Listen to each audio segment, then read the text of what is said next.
בוקר טוב, שבוע טוב, חודש טוב, וחודש of שמחה, ששון ויקר. Today, and Bezrat Hashem, next week, we are taking a short break from our great rabbis of the 20th century, and we are moving back 2,500 years in time to Shushan, to Persia, and we would like to speak about biographies. I wouldn't say great rabbis. The man we would speak about today is Achashverosh. And but it is interesting, I think, even extremely interesting to speak about Achashverosh.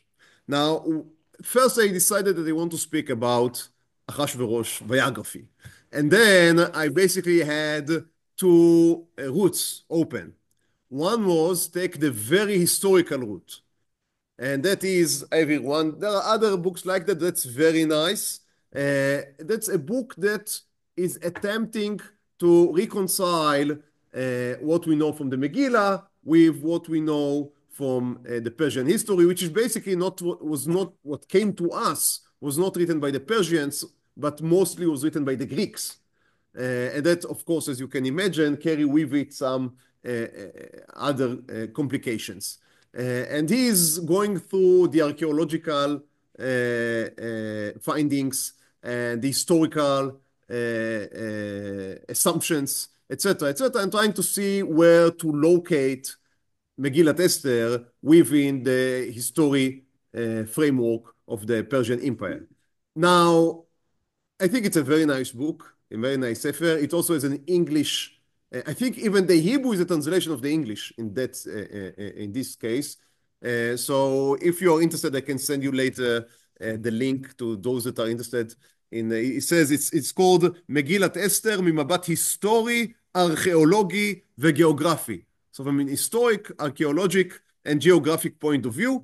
It was written by, it says here, Yuda Lande, he has Askamot. So in the Askamot is written as Rav Yuda Lande, but I think everyone that has a beard is called a Rav. So I am not sure about his rabbinical expertise. It's not really important. What is important is that the historical works that he's doing, and he's doing it to my very mature eyes, it's very, very, very nice. No, immature, inexperienced, right? Unexperienced eyes. Yeah, that's it. That seems to me a very adequate work. However, after giving it some more thought, I decided that in the end, as I just said, that is not my field of expertise. It's my hobby, little history and very little archaeology. But I really cannot, I think, contribute too much. So while it is fascinating to try to understand the Megillah in its broader historical context, I put that aside. And instead, I want to speak. So I decided to go in the midrashic route, which is something that I guess I feel more comfortable with. And not only that I took the midrashic route, I also decided to zone in on one very specific sefer and work with it. And that is a perush on the Megillat Esther called Mechir Yayin, the price of wine. And it was written by none other than Rabbi Moshe Isserles. Rabbi Moshe Isserles, maybe better known as the Rema. That is the great posek of the Ashkenazic Jewry. That's the man that wrote the Ashkenazi customs on the Shulchan Aruch that mostly we follow to this very day. Extremely important Rav in Poland about 500 years ago in the 16th century. He was born around 1550 to 1555. We don't have the exact date. And the Sefer Mechir Yayin, this commentary on Megillat Esther, is the very first book that he authored. It is, we call it in Hebrew, Sefer Bikurim. I don't know if there is, again, I'm sure there is an English equivalent to that. But Sefer Bikurim, the first book that he had written, his first work. And it carries a very interesting story behind it, a part of the beautiful commentary. It was written as I said, when the Rema, in 1555. So if the Rema was born around 1530, then it was 25. Take or give a year. And he wrote it while he was in exile. Now, what do I mean when I say in exile? Do you have the pages? Yes. I would also share it in the Zoom. So that's, from his introduction, the first source. אני, משה, בן כבוד אבא, מריה, פרנס ומנהיג ישראל שליטה, נקרא משה איסרלש מקרקע. So I, Moshe, the son of my father, who is the Parnas and the Manhig, so he's the leader. And the Parnas usually means the guy that gives the money. So the Parnas and the Manhig of Israel, Shlita, so it's called Moshe Isserles. Isserles, Israelish. His father was called Israel. So he's Moshe Israelish. That's like in English, Israel's Moshe. There are many Moshe running around. He's the one that is the son of Israel. So he's Moshe Isserles. It's not a last name. It's just the name of his father. So Moshe Isserles מקרקע, הייתי בתוך הגולה, I was in the exile, אשר נתגלינו מערינו, we were exiled from our city, that is Krakow, in the year Shin Yud Vav, this is 1555, 1556, לפרט קטן, מחמת איפוש האוויר. So because the air became polluted. Now, what type of air pollution was there in 1555? We don't have yet factories. Right? So what does he speak about? He speaks about מגפה, a pandemic. And they believed, they didn't know about germs, of course, so they believed that pandemics are being transferred by the air. There is bad air, and the bad air, they understood that many people are sick together. But they didn't understand the mechanism in which there are viruses or germs going from one sick person to the other, so therefore there is something in the air. Now, usually it had a good effect, because if you believe something is in the air, then you close yourself in the home and close the windows, which, by the way, also help you from taking the disease from someone. Or you'd run away, because you are running away from the bad air. Now, that is a more risky move, because when you are running away from one city to the other in order to run away from the bad air, what also can happen is exactly. And that happened, unfortunately, many times. So in our case, they ran away from Krakow, והיינו גרים בארץ לא לנו בעיר שידלוב. So they went to another city that would become very famous later because it became a stronger of Hasidic Judaism. But of course, that's 300 years in the future from Rabbi Moshe Isserles. So שידלוב. So he is running to שידלוב, מקום אשר אין תאנה וגפן וכמעט מים אין לשתות כי אם בתחבולה. He says, no fruits. Krakow was a rich city. They lived there very, very comfortably. The Jews, it was the gold age of the Jews in Poland, is the 16th, the 17th century. So they are living, that's before Russia and Prussia and Austro-Hungary encroached on Poland. The fall of Poland was also, to a large extent, the fall of the Jews. But in 15th, 16th century, that's just paradise. It's Gan Eden. Jews are flocking from all, because in Western Europe, they are being expelled. So they are running to Poland, and they are filling Poland. And the Polish are happy to, not all of Poland's, but many of them, or the higher echelon, are happy to accept them because they transform the economy into modern, in their terms, economy. They bring with them international trade, because Jews always have relatives everywhere, and they can speak with the other Jews living in Morocco, living in everywhere. And they can, and they trust each other because there is the same law. So the Jews are having a very strong international trade force. And so they are being accepted and welcomed into Poland, and everything is fine and happy and booming. However, even in times like that, there can come a pandemic and upend your comfortable life. And that is what happening to them. So they are running away to this Shidelov, and there is no te'ena, no fruits, no wine, no geffen. Even water you can only drink, he says, betachbula, with trickeries. I guess that the water were polluted, that they needed to sift them. But that's the right word. Maybe just to boil. Boil and sift. Yeah, so it seems that there was some problem there with the water. And he says, Eretz asher b'miskenut tochal b'lechem. We are so poor that even the bread we can hardly get. ועץ אין בה להיסכן בו, there is no wood to live through. According to some of the versions, it says להיסכך.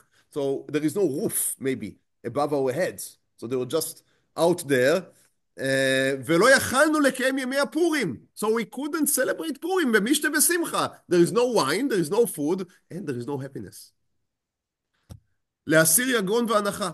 אמרתי אקומה ואשמח במפעלי, אף חוכמתי עמדה לי, כי פיקודי השם ישר עם משמחי. So how can I be happy? There is no food, there is no wine. The only thing that I have is Torah.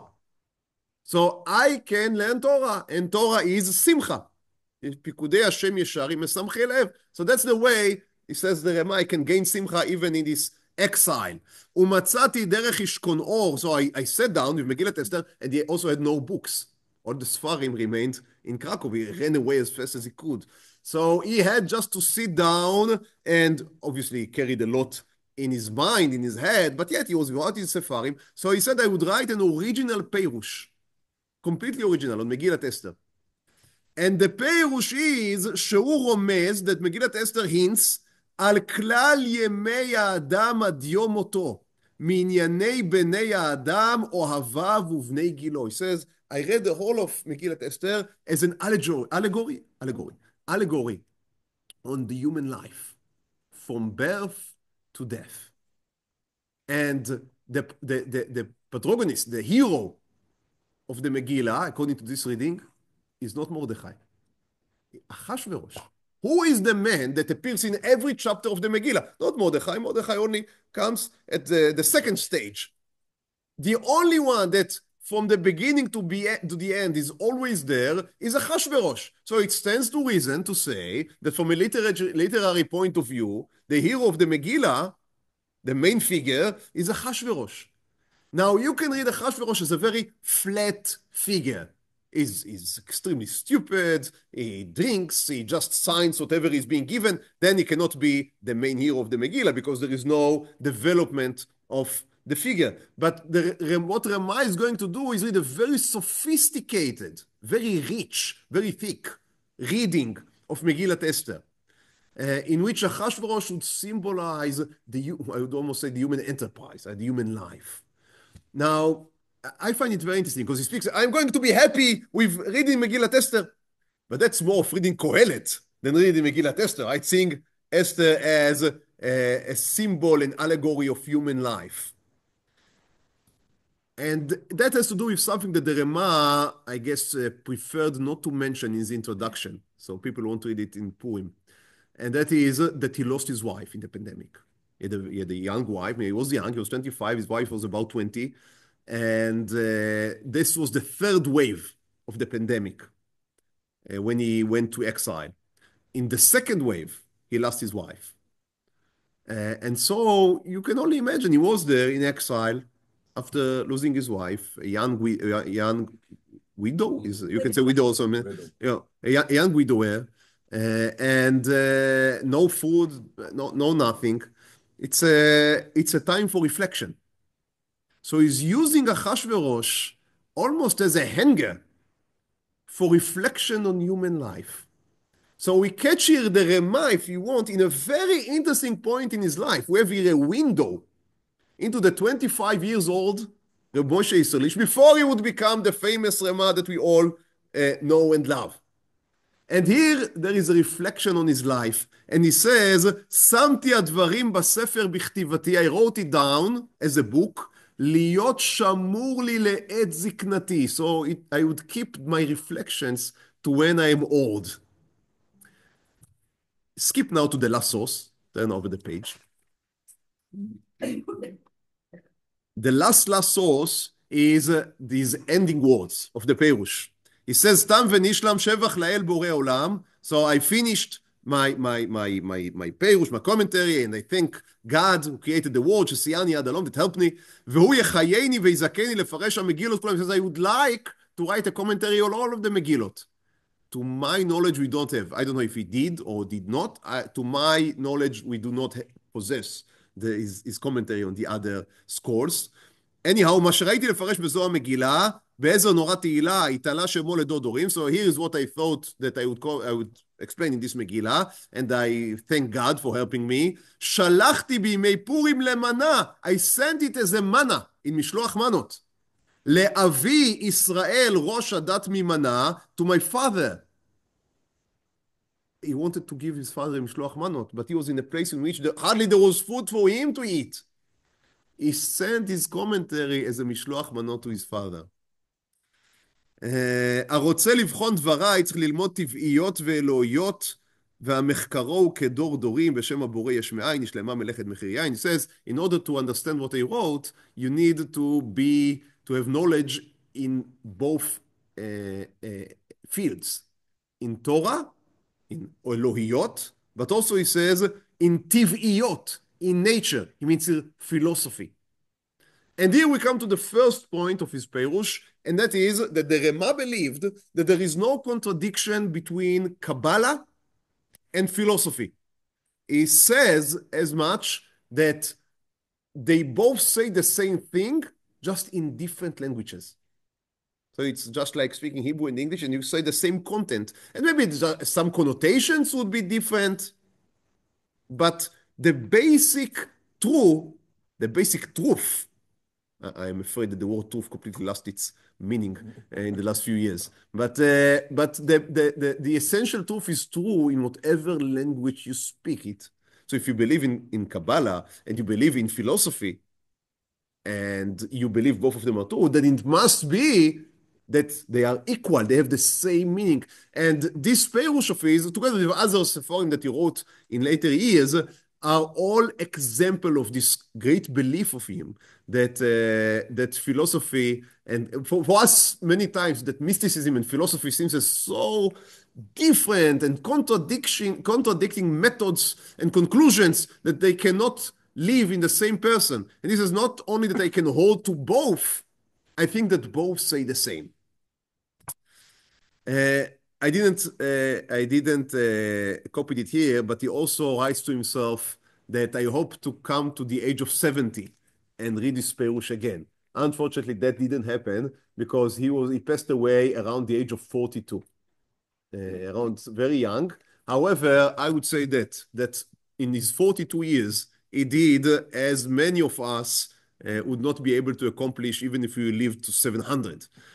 So that's so maybe these were short years, but in their quality, they were very long and fruitful. After understanding the context of the Perush, this is a very nice edition, with nekudot and everything, but the thing itself is very, very thick, it's very thin. It's if you have the old editions, it's only a few pages. It's a few pages in very bad font, but it's not very long. As a matter of fact, just why was I so engaged into the Mechir Yayin? I was asked in the yeshiva to do a podcast about Pirushim to Megillat Esther. So I sat down with the head librarian of the yeshiva, and we spoke about two Pirushim. One is that, and the other is called Manot Halevi to Rabbi Shlomo Halevi El-Kabetz. And in order to prepare myself, so I wanted to go through the Mechir Yayin. However, it's very difficult to find the time to read the whole book. So it is the Hebrew. There's a Hebrew that they uploaded to Wikitext. So in my drivings, I just opened it on Google Chrome, and they said read this. And he's reading in Hebrew. He's reading it. Now he has some mistakes. And he insisted that Haman is Haman or something. But after cleaning that in my understanding in my head, what he intended to say, in about two and a half hours, I was able to listen through the whole, which for me is just one drive and back to Gush Etzion. So I was able to read the whole thing. So I don't know if I recommend you to do that, but I'm just saying that it's not a long read. If you just sit some Shabbat afternoon or something, or in Purim itself, we won't have any time. It's Friday this year.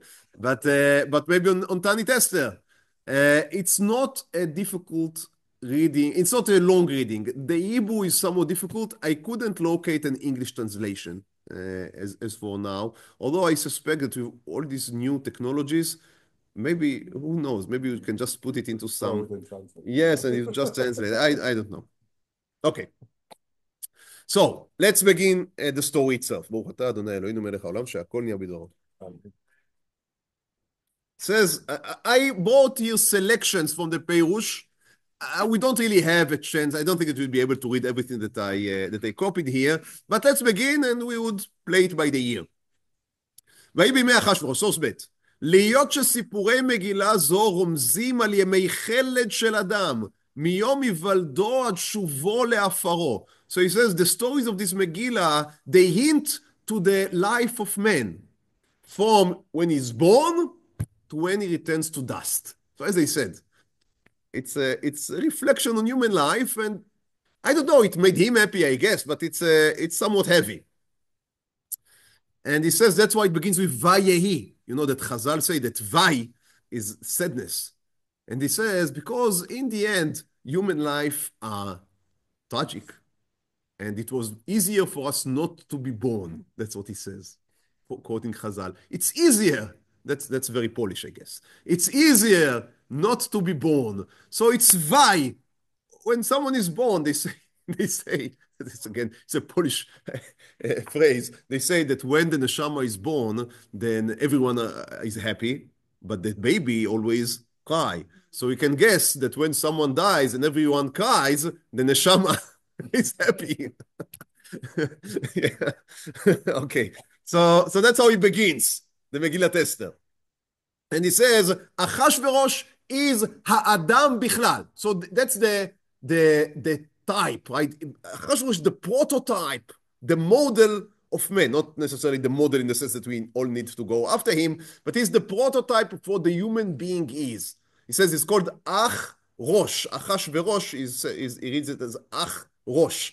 Ach means a brother. That is something that connects to everything. That's the material that always look, to drink and to eat. So that's Ach. Rosh is the mind. So the man, the human being, is a fusion of the body, the material, and the head, the spiritual, the mind, the rational. So you can see the philosophy, right? This dualism of body and soul, or body and mind. So that's Achashverosh. And he says, Chazal told us that Achashverosh was not Mizera Melucha. He was not supposed to be a king. Now, maybe he came from the ranks of the simpletons. That's one explanation. According to the archaeological evidence, it seems if we are right in identifying Achashverosh as Xerxes, which is a question by itself, but let's go with this assumption for the time being, then he was from the king's family, but he was not the firstborn. He was not supposed to become the king. He was able to drive his way through manipulations and other means into kingship. Says Rema, you are not born a king. That the human being is born as a baby, and he can go either, it doesn't matter who you're born to. You can go either to the highest level, or you can, chas v'chalila, go to the lowest ranks. וידוע, he says, שימי האדם נחלקים לשלושה חלקים. There are 3 parts to human life. That's right, in the age of 25, but he saw a few things. In the age of 25. So he says, human life can be divided into 3 stages. The first one is Na'arut, the days of youth. He ends them by 18. I guess in our age it's 35. Around 60. Okay, so the first stage is youth. The second stage, he says, Amidah. How would you translate Amidah? Standing, but stable. So that's the prime, maybe we would say. That's prime. Yeah, so that's, he says, from around 20, I think he says, to 60 or to 50. Maybe 40. I don't know. Again, the numbers does not really matter. Some people, yes. And then he says, come the age of old. So these are the 3 stages in human life. And he says the Megillah goes through all of these stages. Achashverosh, in the Megillah, he begins at the age of 3. Bishnat shalosh lemolcho. Right? That's what they say. So up to the age of 3, the human being is not really the babies, they don't have any mind, so there's nothing to speak about. But from the age of 3, you're right. But it goes with the Megillah here. But I agree with you. Sometimes the personality shines from 2 weeks. You're right. But only the mothers know that, I think. And they, of course, every grandmother is a mother. So, for the fathers, it begins at the age of 3. And he says, let's look at the first chapter. Who is Achashverosh in his youth? And we open the first chapter, and what do we see?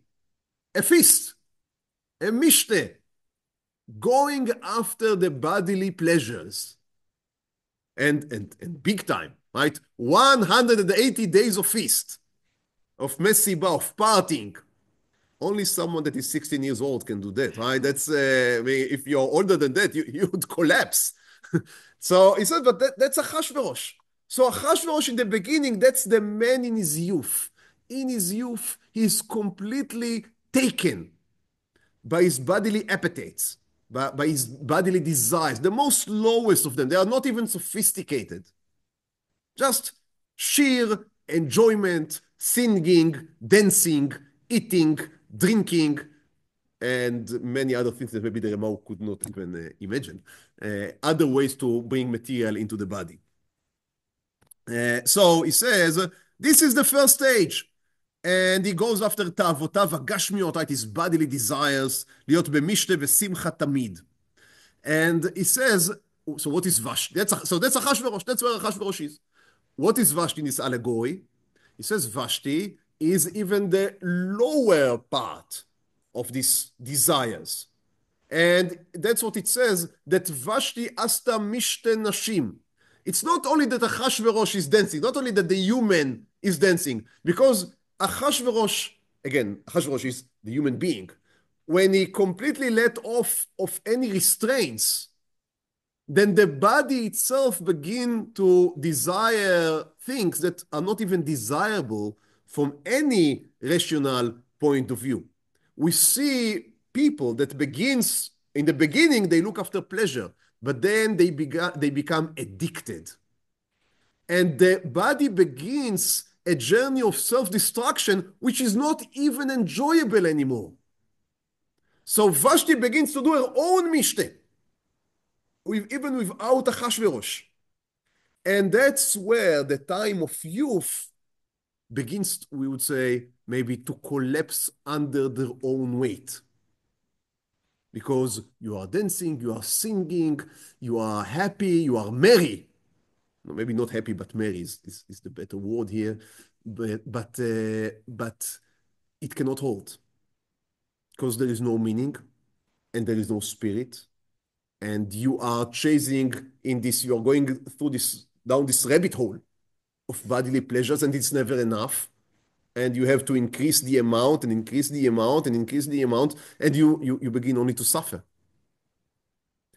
And then at a certain point, I'm departing from his writing and I'm saying it orally. I hope that it's fine with you, but you have it, you can read it later.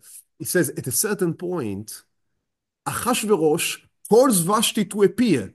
He's trying to wake up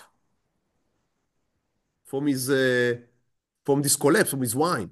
So that's how he interprets. Right? We usually see it in a negative light, that he called Vashti. But according to the Rema here, that is the beginning, we would say that's around the age of 13 or 12. Right? So some sense begins to wander, begins to enter into this young man mind. And he's trying to call his body to order. But Vashti is very far gone. And she refuses to come. She refuses to come. He is not able, he's still very young. He's not able to control himself. He knows, he begins to understand that what he's doing is bad, is wrong, but he cannot control himself. He is not a master to himself. He let his body wander too far away. And so Vashti refuses to come. And according to the Rema interpretation, I'm doing a little. I'm changing it a little for two reasons. One is to keep it shorter, so I'm skipping some of the curves, and B, I'm editing it a little in order for it to be more digestible to a modern ear. Okay, so again, if someone wants to see the original, then you have here the quotes. I didn't enter the quotes, and you can read the whole work. I'm doing it, it's his way, but with a few. My father had, Zichrono Livracha, he had the phrase in Yiddish, which I cannot repeat now. He said that when they would print in Yiddish Shakespeare's no machazot, skins, right? So they would call it in English. I would say translated and improved, right? so it, so that's להבדיל. I'm translating and improving, חס וחלילה. But just for our own ear. So he says that here it's the first instance in which the Yetzer Hara comes into play, right? Because you remember that Achashverosh is trying to understand what is going on. And he tried to get an Eitzah, an advice from his consulars, which are the inner voices that we have. We have 7 voices, with different voices, with different ideas coming to us. Very interesting. The whole thing is an inner words drama. And Achashverosh here, for the first time, hears Mehuman. And Mehuman, according to Chazal, is Haman. And Haman says to him, you should kill Vashti. You should kill the body. Meaning to say, there is no way to return. You should just let go. And we spoke about going down the rabbit hole. Just leave it. Just throw yourself down. There is no way, anyway, that you would be able to come back. So that's the first temptation of the Yetzer Hara, and that is when you begin to grow up, when you begin to enter your senses, and the Yetzer Hara says, why go through this lens of trying to correct yourself, trying to improve yourself, trying to better your own personality? Just give up. It's much easier. Just give up. And Achashverosh, now here he has to walk through the walls because he doesn't go into the story so easily. But he says, but that's not what is happening. Achashverosh does remove Vashti, but he doesn't say he killed her. So in a second we would see how he reads it. But he removes Vashti, and he sends books, he sends letters to all of the Medinot. Now, what is the Medinot? So if you speak about the human being, then the Medinot are his different organs, his different bodies, his different kochot, forces. He says, Achashverosh sent letters to all of his body and to all of his soul, to all of his nefesh, that everyone should from now on, he should hear to the king of the house. Meaning to say, from now on, the rational should be the king. So here, it's around, it says, the age of 18, that the human being suddenly is in control of himself. Now, again, I don't know if nowadays 18 years old are in control of themselves. That's a good question. I mean, we do send them as soldiers to war, but I don't know. It's most of you have children on older age, so you can tell me. I teach them in the yeshiva. However, so comes the age of 18. And he says at the age of 18, then Achashverosh had expelled Vashti. But he understands that now he needs a new wife. Now again, what is a new wife? You can just understand it as really a new wife. That's Ben 18 lechupa, right? So the guy wants to marry. But in this mashal, Achashverosh is the soul, right? Is the personality, is what we call maybe the ego, not in the negative sense, but in the psychological sense. So he is the ego. And he needs to control his traits, to control his behavior. Yes? So I think that Vashti is the id.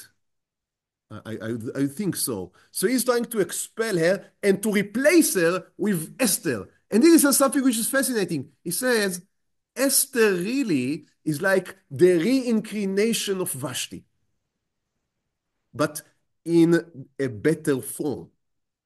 Because from now on, when he called Vashti to come, Vashti refused. So the body refused to take orders from the brain, from the mind, from the head.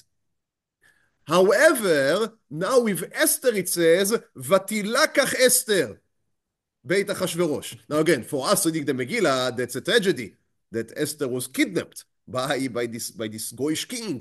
But the way that he reads the Megillah, that means that now he was able to reshape his body, to reshape his desires, so they would be under the mind's control. So from now on, he is able not to fall prey to the lowest desires of just the bodily pleasures.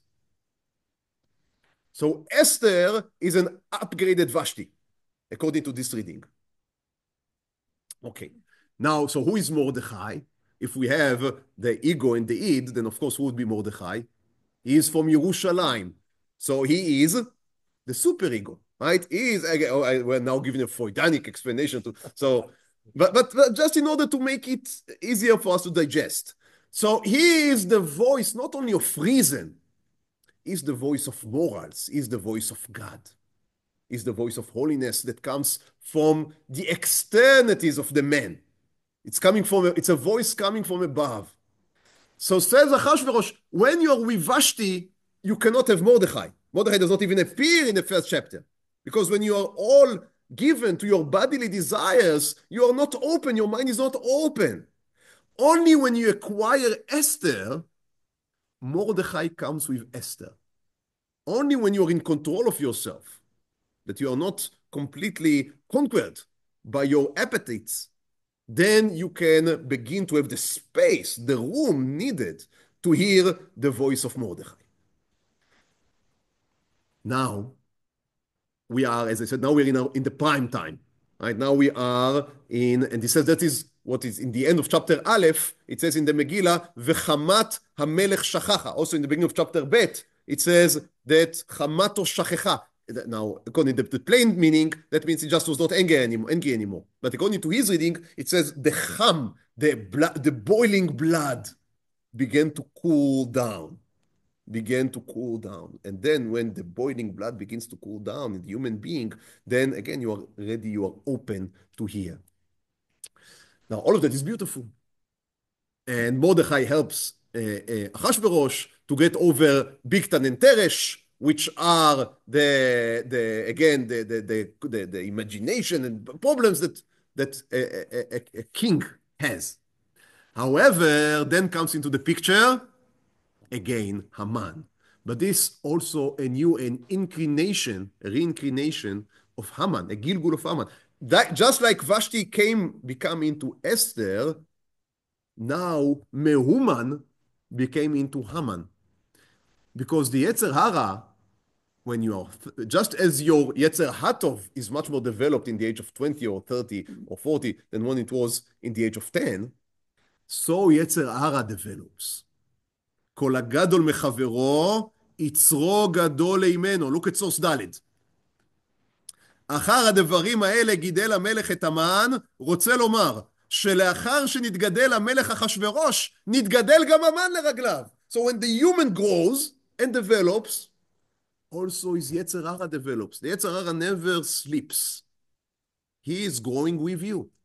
So at an early age, it maybe was drawing you into stealing candies, running away, bodily pleasures, very low, but also very simple. When he grows up, now he wants honor, kavod. Kavod is much more sophisticated than just bodily pleasures, but it is much more difficult to conquer. He wants mammon, kesef, money. Now again, money is not the same bodily pleasure It's much more sophisticated because you do not enjoy the coins. Nowadays, even coins you don't have, everything is online. But it's always a spiritual pleasure. Looking at your bank account and seeing it's a spiritual pleasure. That's why it's very dangerous. It's very difficult to overcome because it speaks to some very human thing. Animals are not interested in money. It's very human to like money. That's why it's very difficult to overcome. It's not something that is, it's easier to overcome bodily desires, not that it is easy, but it is easier. Why? Because also animals want bodily. So our human element is able to overcome, or is supposed to be able to overcome, this animalistic element that just wants to take and to hold and to. But when you speak about pleasures of the man within us, these are much more difficult to conquer. So kavod and kesef and koach, right? Power, the desire for power. Again, that's very abstract, the element of power. It speaks to our very human facilities, faculties. And that's why it's very much, much harder to overcome. That is the new Haman. That is the Haman that attacks the person just after he thinks, I'm fine, I am married, I am settled, I would not go anymore after the simple bodily desires. And again, mostly that's what happens. That's what's supposed to happen. That's part of just growing up. The kid would see a candy that doesn't belong to him. It's very, very difficult for him not to take it. But for the grown-up, usually, or even if he likes candies, he would be able to evolve. But grown-ups are easy prey for the Haman of the grown-ups, which is, as I said, Mammon, he says it, Kesef, Koach, and Kavod. Power, money, and Kavod, and honor. And Haman wants to kill Mordechai because everyone bows down to Haman. Everyone bows down to money. Everyone bows down to honor. Everyone bows down to power. Just Mordechai, the heavenly voice, is the only one that can oppose these tendencies. So Haman wants to murder Mordechai. And he understands that you cannot do Mordechai alone. You need to kill all of the Jews. Right? Meaning you need to throw Torah. If Haman would be able to convince Achashverosh, this is the human being, to throw Torah, to throw the divine teachings, he can keep some mitzvot. That's not what would prevent the Yetzer Hara. But the question is, are you open to there is something that is beyond you? And if Haman would be able to sever this cord of oxygen to Mordechai, then he would be able to hang Mordechai on the tree.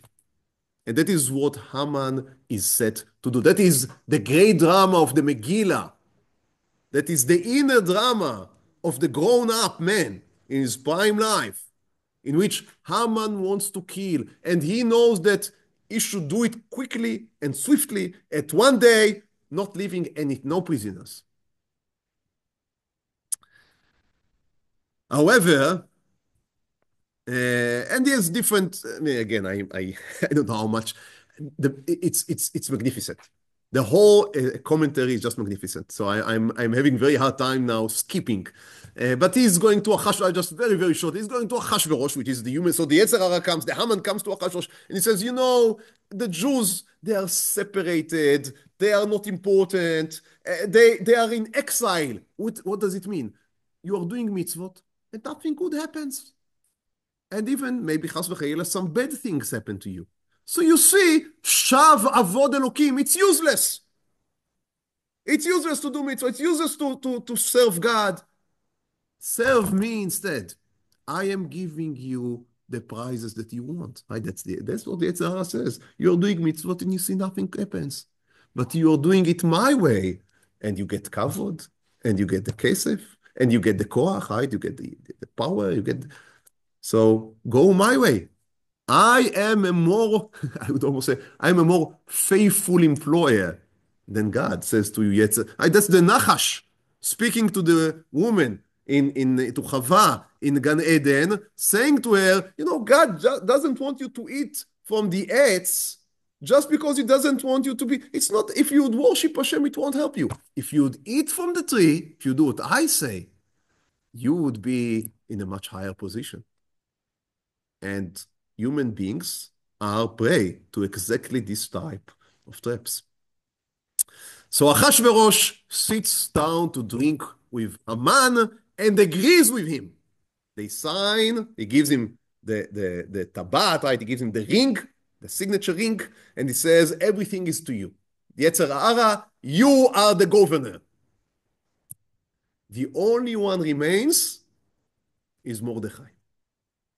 So even the ego, right, the personality was now conquered by these evil inclinations. And the only thing, there is a small voice that would not bow down. Now, how can you come back after falling? All of this is the human journey. So how can you come back after you fail this Yetzer Hara? So say, ומרדכי ידע את כל אשר נעשה, ויקרא מרדכי את בגדיו, רצה לומר, הניח תחילה דרכי התשובה. So what is the תשובה? How can you repent?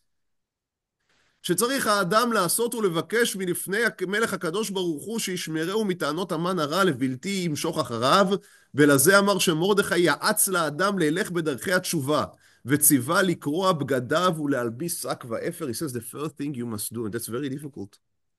But that's the remedy that Rema gives, and maybe again it has to do with the circumstances under which he's writing this commentary. He says you must distance yourself from these positions of power, money, and kavod, because as long as you cling to them, you cannot clean yourself. You must take off, rip. ויקרא את בגדיו, what is clothes? In Megillat Esther especially, clothes are the symbol of status. And ותלבש אסתר מלכות, מרדכי בלבוש חור ותכלת. So clothes are the symbol of status, of power, of money, of kavod, of everything. Ripping them and putting on a sack is denying oneself these high pleasures of kavod and kesef and koach. And Mordechai does it. And Esther, it says, Esther sends to him to dress him up. Esther cannot stand it. Even the body that is upgraded, I said, it's Esther, it's not Vashti. But how can you deny these high goals? Isn't it part of being human to have some power? Is it part of being human to have some dignity? I would not say here covered dignity. But Mordechai says, yes, it is. But when you are doing tshuva, if the paper was twisted to one side, now you want it to be in the middle. You cannot just take it to the middle. It won't work. What you must do is first twist it to the other side. Only then it can come to the middle. If you find yourself corrupted in a certain virtue, so let's take something completely different, not kesef koach. Let's think about something simple, just laziness. It won't do just to say, no, from now on, it come on time. If you want to correct yourself, for the next month, to the next year, it depends how long have you been late. But for the next month, or year, or 10 years, you must come 10 minutes early, 30 minutes early. Only after you completely defeat this desire of laziness, only then you can come back to the middle of the road. So, of course, having money is part of life. Of course, having some human dignity, it's extremely important. Having status, why not? But if you find yourself addicted, if someone is addicted to alcohol, he cannot say, I'm just doing a cup of kiddush. He should completely abstain. For how long? Sometimes for entire life. Sometimes, depends, again, depends how much his addiction was deep. Sometimes a few years. But you cannot just say, I would go in the middle of the road, because you tried and already failed. You must take a more extreme step, and that's what Mordechai... So again, you can only imagine. Rema sitting there in his exile, losing his wife, losing his position. He lost everything. He's sitting there in his pool. He says, I almost have nothing to eat. But I guess that he's trying to see making a lemonade out of these lemons. And he says, but maybe it is helping me now to overcome. When I would be back to Krakow, I would not. I don't want to blame Rema in being any, but just trying to go into his head. So I'm sure, so modest. He told himself, when I was younger, 25, but younger, then I was learning Torah in order to be called a rabbi, in order to, and I'm coming from a Chashuva family. My father is the parnas of the city. But now, after losing everything, really everything, including his wife, then when I would return, I would know what is important, what is not. I think for many of us, it happened after the corona, didn't it? That it helped us realign our life, work, family, balance. Maybe for some of us, it went for some time and then disappeared. But maybe for others, we were able to hold because we were taken to a one extreme and we learned our lesson. So that's what he's trying to teach you. That's what Mordechai is saying to Esther. Sometimes you must go to the extreme, not because the extreme is good, because sometimes remedies are bitter, but you must take them in order to retain health. Okay, so he's convincing Esther, and and then Esther says, but I was not called to the king. I would try to finish in 5, 6 minutes. I was not called to the king. So you can. She says to him, you cannot go from one extreme to the other. You are asking me to go, right? To go from one to the other. That can kill him, maybe, or that can kill me. And according to the Rema, as we all know, what does Mordechai say to her? He says to her, אם אחרש תחרישי בעת הזאת, רווח והצלה יעמוד ליהודים ממקום אחר, ואת ובית אביך תאבדו. Now here the Rema gives, I think, a bombshell. He says, what does it mean? You should take the risk.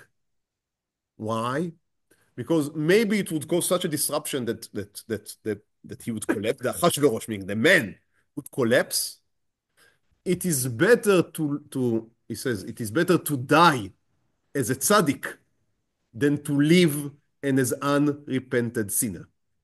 So if that is where we came to, that's what we must have to do. And what is רווח והצלה יעמדו ליהודים ממקום אחר? He says, and that is the Rema here as a מקובל, not as a philosopher. He says, don't worry, there will be another גלגול.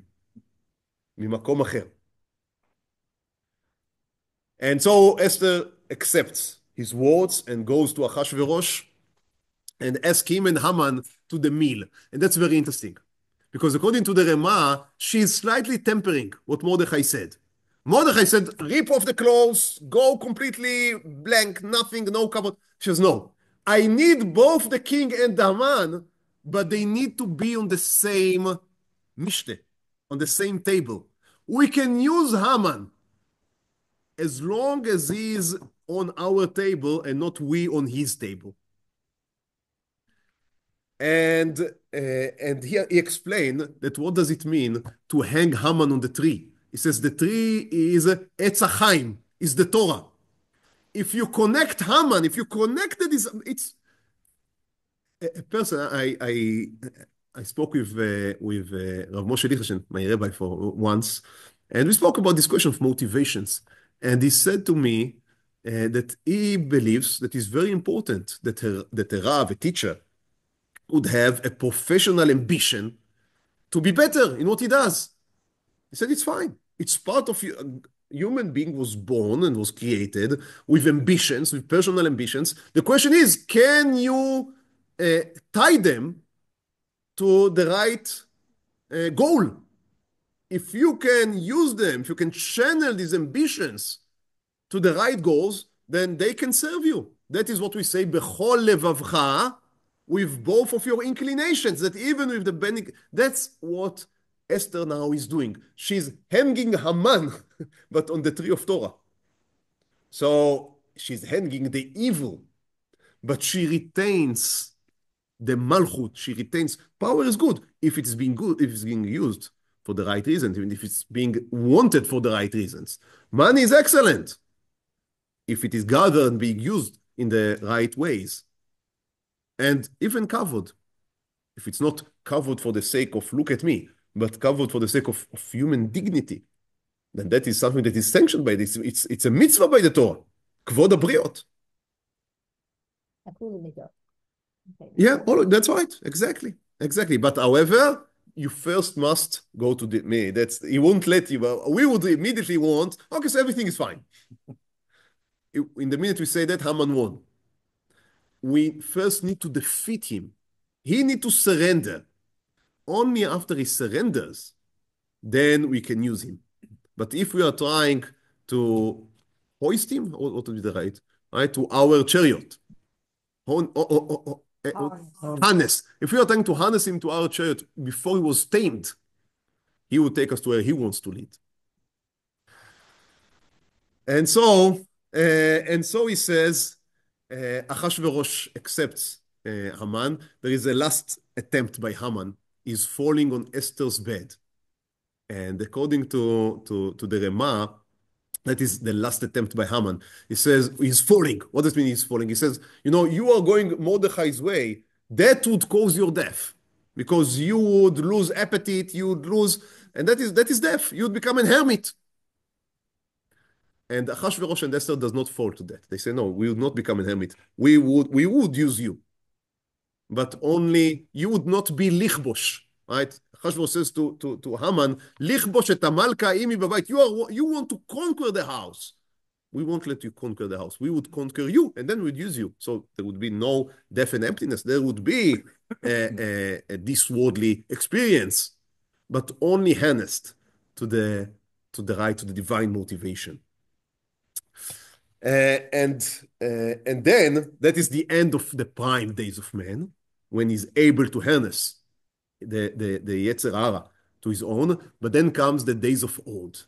Now, in the days of old, and again, they can be, I guess they can be at 35, or maybe the Rema who died at 42, but they can be in 60, or maybe they can be in 100. In the days of oldness, the Yetzer Hara does not play such a big role anymore. You are in control of your life. However, now a new question begins, because you remember, there was a decree being given by Haman. There were chataim that were done in the last 50, 60 years. Can you redeem them? Can you make tshuva on the sins you did in your youth? That's the question that the last 3 chapters of the Megillah deal with. Because Achashverosh in the beginning says, what happened cannot be restored. You cannot cry over spilled milk, as they say, right? It's already happened. What can I do? So from now on, we'd be righteous. But what happened, happened. And Mordechai, the voice of Hashem, says, no, we must also do tshuva on our past sins. And that means returning to the same sin where the crime happened, the same day, the same time in which the thought was that the Jews would be killed, meaning that the good would be destroyed, returning there, and instead of the evil overcoming the good, would have the good, the nahafochu, the good overcoming, returning back to these sins, to the places of crime, and correcting them. Each place according to the way it should be corrected.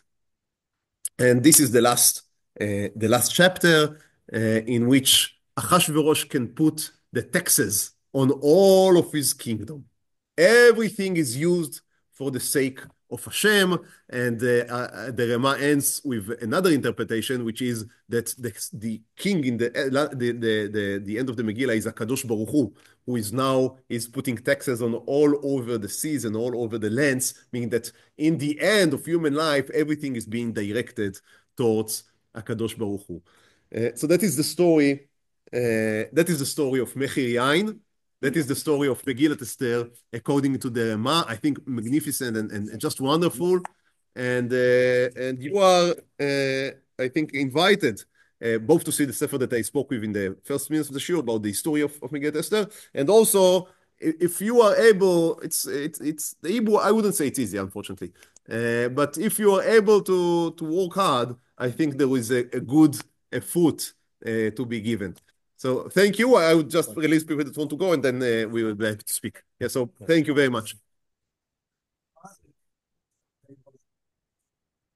Achashverosh dream. Yeah, that's a beautiful question. So Achashverosh dream is when he cannot sleep, he is waken up. Human beings are asleep all their life. So they are going after either their very low bodily desires, but even if they are going after money, but everything they are completely engrossed in their work, in their career, and they do not wake up to ask themselves what is going to be in the future. And that is when suddenly Achashverosh is being wakened. And he begins to think, who am I? Bring me the book of memories. I want to understand. What should I follow? And then he's being reminded of Mordechai. But that's it's a wonderful reminder. Thank you.